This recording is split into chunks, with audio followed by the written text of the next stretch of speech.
Hola y bienvenidos a la historia de Roma.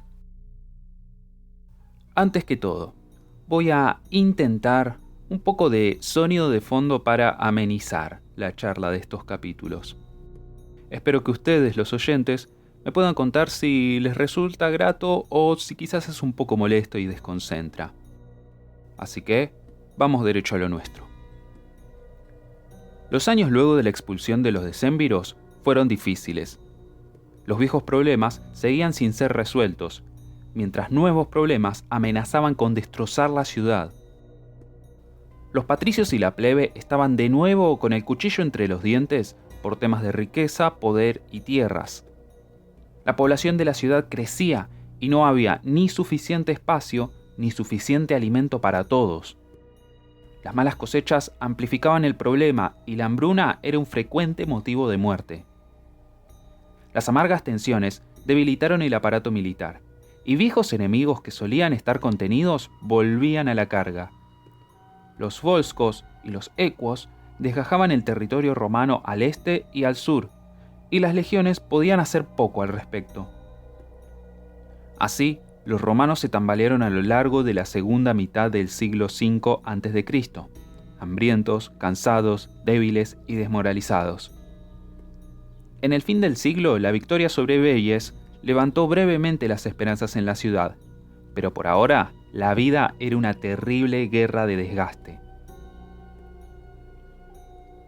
Como consecuencia de la publicación de la Ley de las 12 Tablas, la plebe se percató inmediatamente de un sesgo institucional contra ellos.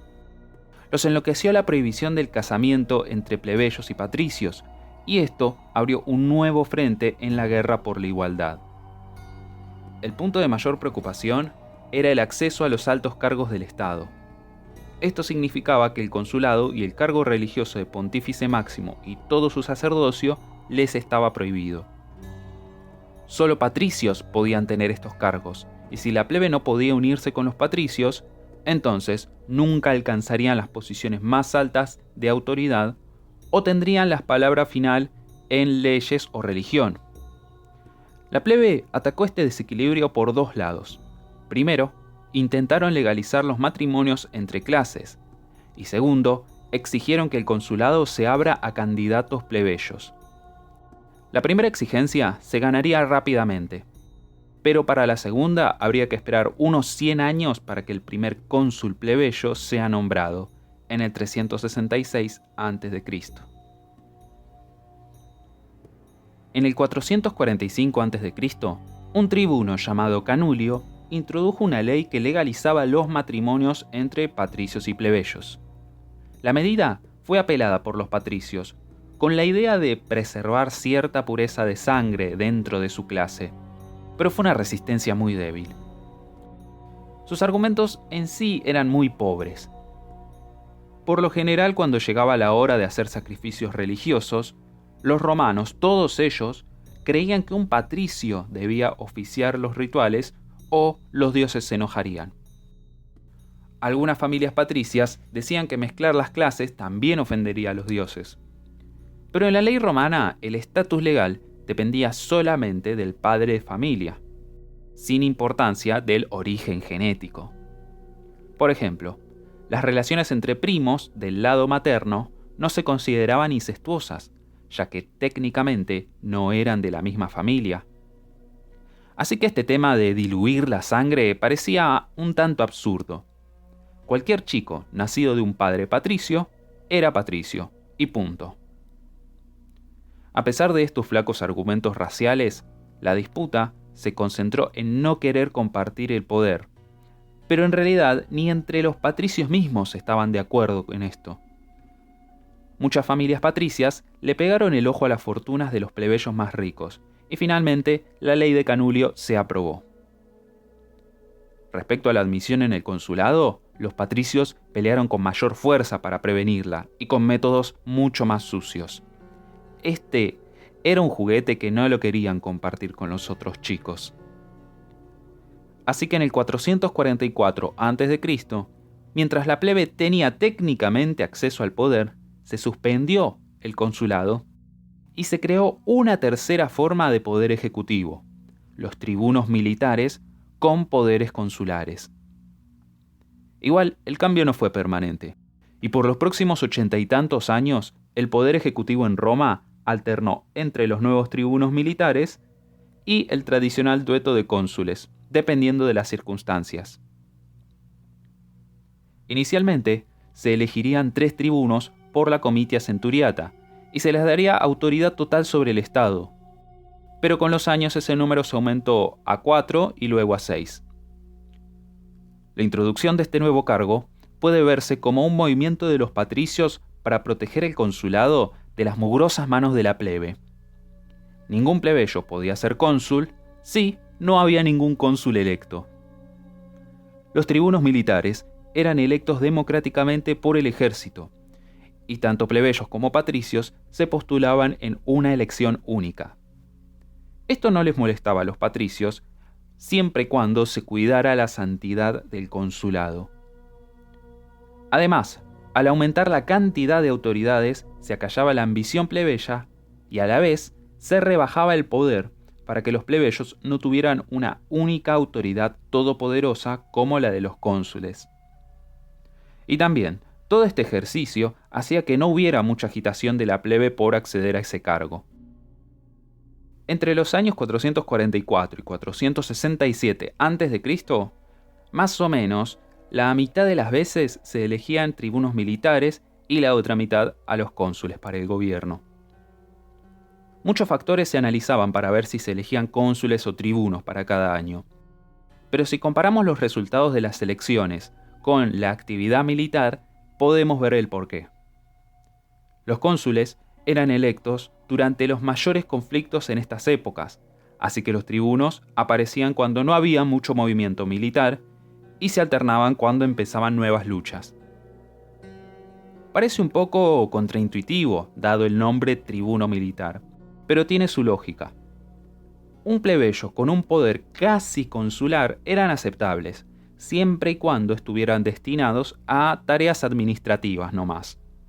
Cuando empezaba la acción de verdad, los cónsules patricios volvían.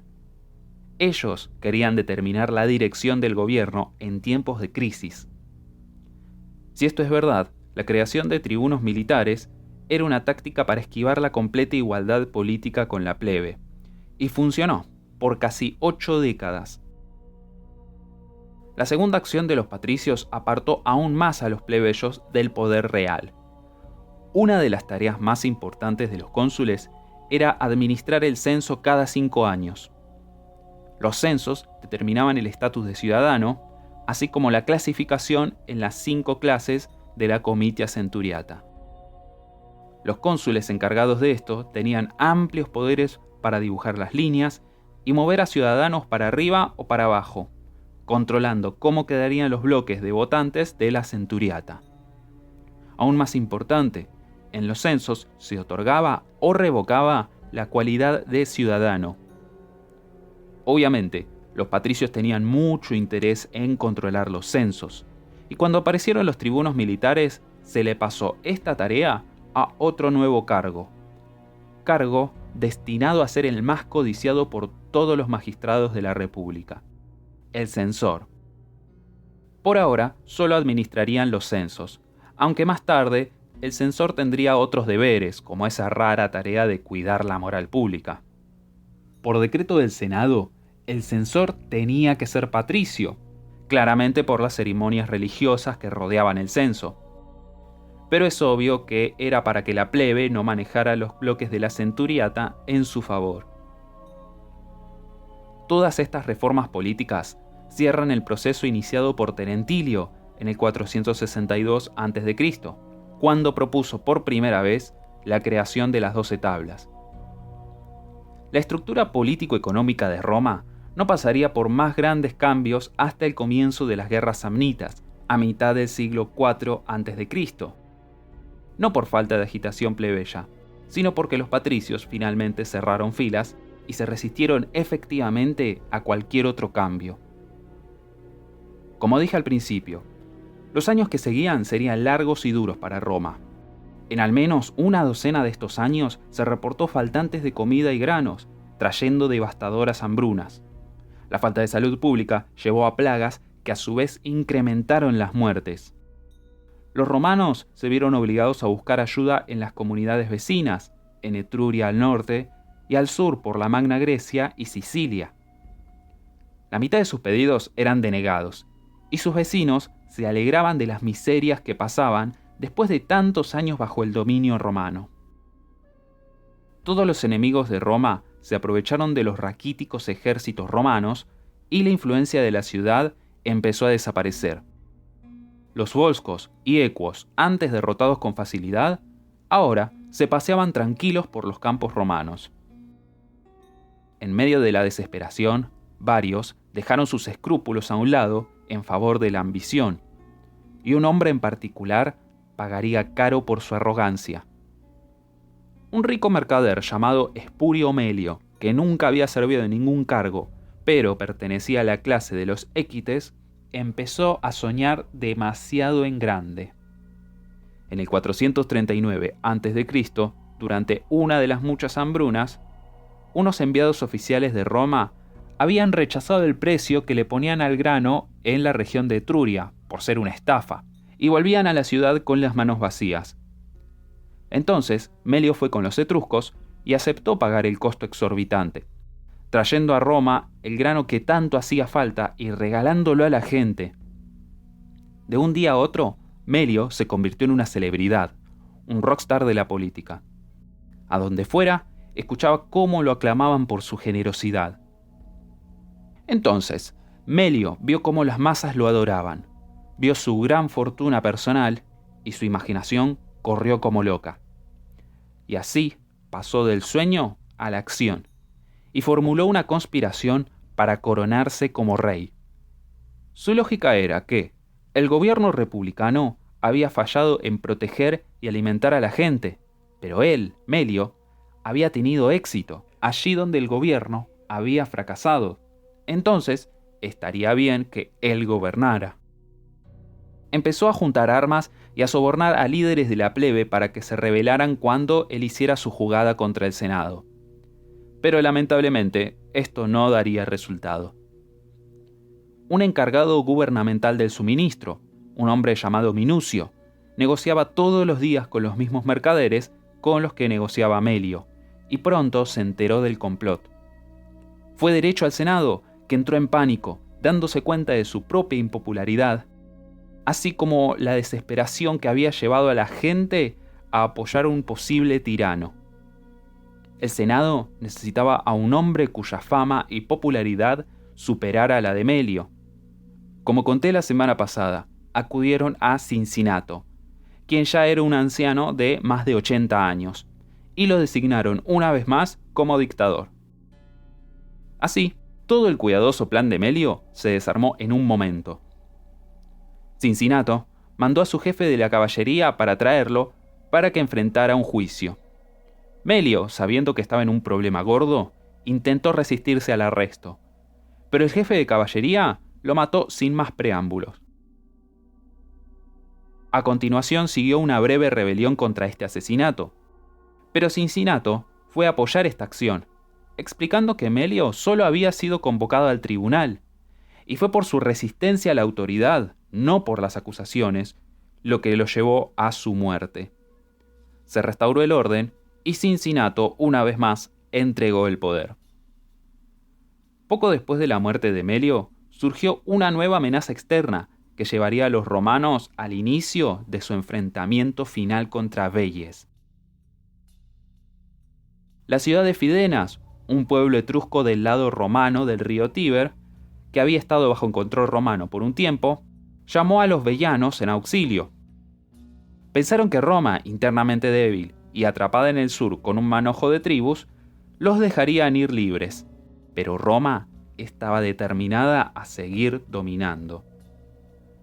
La pelea comenzó cuando los de Fidenas, esperando provocar a Roma, asesinaron a 4 enviados romanos que estaban de visita. Este acto de traición sí llevó a una respuesta romana de inmediato, pero no se llegó a nada decisivo en ninguno de los bandos.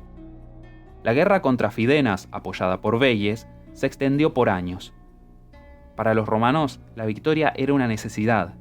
Si perdían Fidenas, el comercio por el río Tíber se vería interrumpido. A pesar de los esfuerzos, Fidenas se resistía y el comercio sufría. A lo largo de las décadas del 430 y el 420 a.C., Roma se encontró en una guerra de 3 frentes, en el norte, este y sur, económicamente aislada y políticamente dividida. Estos no fueron buenos tiempos para ser romano. Algún alivio llegó en el 425 a.C., cuando finalmente recuperaron Fidenas.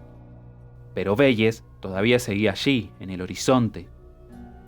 Por el momento, los romanos temían un enfrentamiento con su rival y no siguieron la lucha luego de tomar Fidenas. Se estaba preparando una confrontación entre estos dos poderes y sus destinos políticos estaban rumbo a un choque, pero mantuvieron una tensa tregua por un tiempo más. Parecía que Veyes tenía su cuota de problemas internos, así que no golpearon justo después de esta guerra que había dejado a los romanos exhaustos. Esto le dio una chance a Roma de recuperar su aliento y consolidar su poder. Cuando estalló la lucha final contra Veyes, los romanos les podrían pelear de igual a igual. Los años previos a la guerra de Veyes fueron difíciles, pero estas décadas resaltan la característica obstinación romana que los llevaría a ser un imperio. Simplemente nunca se rendían. Golpeados, cansados, acosados y divididos, los romanos seguían. La negativa de rendirse frente a la adversidad llegaba casi hasta la locura. Aceptarían pérdidas catastróficas sin darse por vencidos. En los siguientes siglos, Roma sufrió derrotas tan grandes que cualquier otro pueblo habría dejado de lado esos sueños imperiales y se habría conformado con desvanecerse en las sombras de la historia.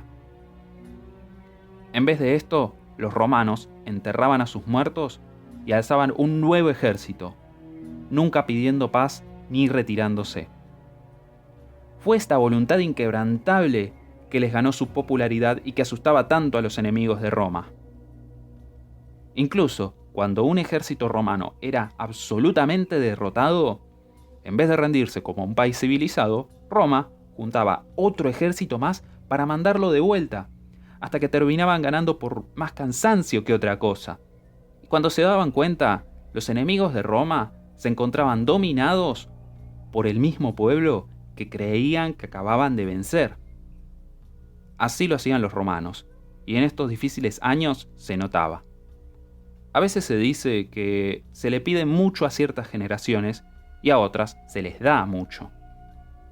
A estas generaciones de romanos se les pidió mucho sin siquiera la promesa de gloria para recompensarlos. Sus peleas no fueron las guerras que hicieron a nadie famoso.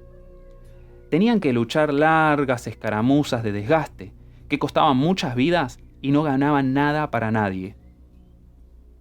El futuro imperial de Roma fue asegurado por el sacrificio de estas tempranas generaciones de sufridores. A ellos se les pidió mucho y no se les dio nada. Para la próxima, veremos la última guerra contra Veyes, una guerra de Troya a la romana, completa con una victoria obtenida por un ataque sorpresa. E introduciremos a un gigante de la temprana república, Marco Furio Camilo, conocido como el segundo fundador de Roma. Creo que ya lo dije la semana pasada, pero una vez más quiero agradecer a todos los oyentes de Historia de Roma. Hasta la próxima.